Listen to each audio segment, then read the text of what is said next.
Hello students, in this video I will explain you about the superposition theorem, which is very much important in the circuit theory as well as for the students who are aspiring for the GATE examination. In this video I will explain you how to prove superposition theorem and what are the disadvantages of this theorem. So let's start the video.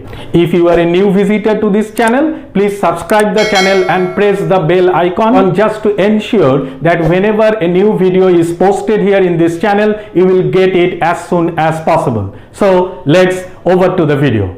The superposition theorem states that in any linear bilateral network containing linear impedances and energy sources, the current flowing in any element is the vector sum of the currents that are separately caused to flow in that element by each energy source.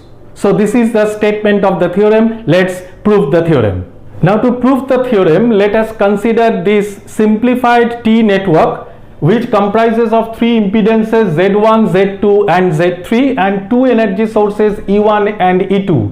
Let the currents be designated as I1 and I2.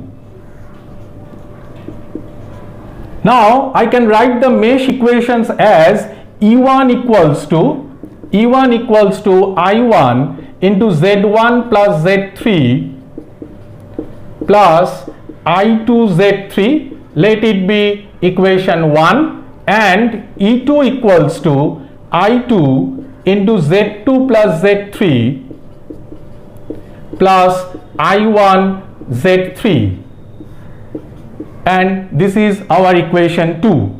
By solving equations 1 and 2, we get I1 equals to Z2 plus Z3 by Z1 Z2 plus Z2 Z3 plus Z3 Z1 into U1 minus Z3 divided by Z1 Z2 plus Z2 Z3 plus Z3 Z1 into E2, and this is our equation 3, wherever I2 equals to minus Z3 divided by Z1 Z2 plus Z2 Z3 plus Z3 Z1 into U1 plus Z1 plus Z3 whole divided by Z1 Z2 plus Z2 Z3 plus Z3 Z1 into E2, and this is our equation 4. Now proceeding to the next section, we actually reduced the previous circuit by replacing that E2 energy source with a short, and then the currents are designated as I1 prime and I2 prime. Here I am writing the mesh equations as E1 equals to I1 prime into Z1 plus Z3 plus I2 prime Z3. Let it be equation 5. And for the right hand side of the circuit, applying again the mesh equation, we get 0 equals to I2 prime into Z2 plus Z3 plus I1 prime Z3, where from we can get the value of I2 prime equals to minus of I1 prime Z3 divided by Z2 plus Z3, and name it as equation 6. Now by replacing the value of I2 prime from equation 6 into equation 5, we can derive the value of I1 prime as well as the value of I2 prime. So the values of I1 prime and I2 prime are found to be I1 prime equals to Z2 plus Z3 by Z1 Z2 plus Z2 Z3 plus Z3 Z1 into E1. It is our equation 7, and I2 prime equals to minus Z3 by Z1 Z2 plus Z2 Z3 plus Z3 Z1 into E1, and this is our equation 8. So now proceed to the last part of the derivation. Now in this part of the derivation, we have actually replaced that E1 energy source by a short and replaced that E2 energy source.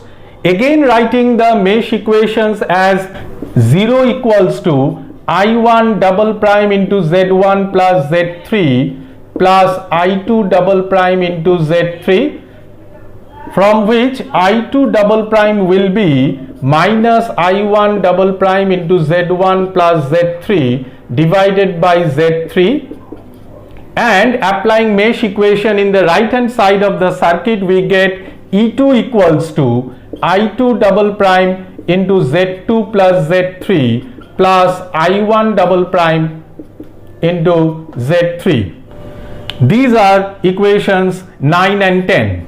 Again, Substituting the value of I2 double prime from equation 9 and putting it equation 10, we can find the value of I1 double prime as well as the value of I2 double prime, and the values of I1 double prime and I2 double prime are found to be I1 double prime equals to minus Z3 into E2 by Z1 Z2 plus Z2 Z3 plus Z3 Z1. This is our equation 11, and I2 double prime equals to minus Z3 by Z1 Z2 plus Z2 Z3 plus Z3 Z1 into E1, and this is our equation 12. Now from the superposition theorem, the sum of these currents I1 prime and I1 double prime must equals to the current I1, and the sum of I2 prime and I2 double prime must equal to the current I2, and you just can verify this by adding these two terms I1 prime and I1 double prime as well as I2 prime and I2 double prime. So superposition theorem is verified. Now, as I have told you earlier, that I will tell you that what are the disadvantages or what are the circuits in which you could not be able to apply superposition theorem. Now, this theorem is applicable only to the circuits in which there is a linear relationship between the current and the voltages. Now, if a circuit contains non-linear circuit elements, diodes, triodes or transistors, then this theorem is not applicable, or you can apply it with care. To know about T to pi transformation or pi to T transformation, you can check these two videos. So till then, goodbye, stay safe.